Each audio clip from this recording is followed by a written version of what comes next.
ছোট্ট একটা পুকি কেক। আসসালামু আলাইকুম এভরিওয়ান, কেমন আছেন সবাই?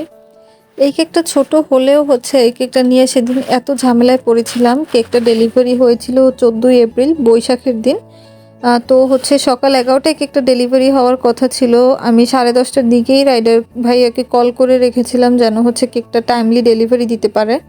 কিন্তু এই কেকটা ডেলিভারি হওয়ার সময় এত বেশি প্রতিকূলতা ছিল। এই কেকটা কিন্তু হাফ পাউন্ডের একটা চকলেট ফ্লেভারের কেক, কিন্তু হার্ট শেপের।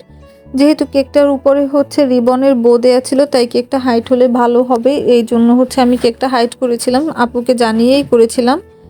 আর আপুর এই কেকটা অর্ডারের নেয়ার টাইম ছিল 11টায়। তো পরবর্তীতে আপুর এই কেকটা ছিল সারপ্রাইজ একটা কেকও, যে আপু তার একজন প্রিয় মানুষকে, মেবি তার ভাবিকে কেকটা গিফট হিসাবে দিতে চেয়েছিল। কিন্তু ওই দিন আমার ভাগ্য এতই খারাপ ছিল, আর রাস্তায় যানজট এতই বেশি ছিল যে কেকটা টাইমলি দেওয়া সম্ভব হয়নি।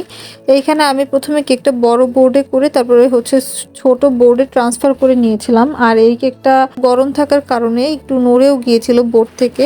এই অতিরিক্ত গরমের সমস্যাই এইটা, যে অতিরিক্ত গরমের মধ্যে ডেলিভারি দিলে কেক নষ্ট হয়েই যায়। তাও আপু খুবই ভালো ছিলেন, টেস্ট জানিয়েছিলেন এবং খুব সুন্দর একটি রিভিউ দিয়েছিলেন। কেকটা কেমন হয়েছে জানাবেন। সবাই ভালো থাকবেন। আল্লাহ হাফেজ।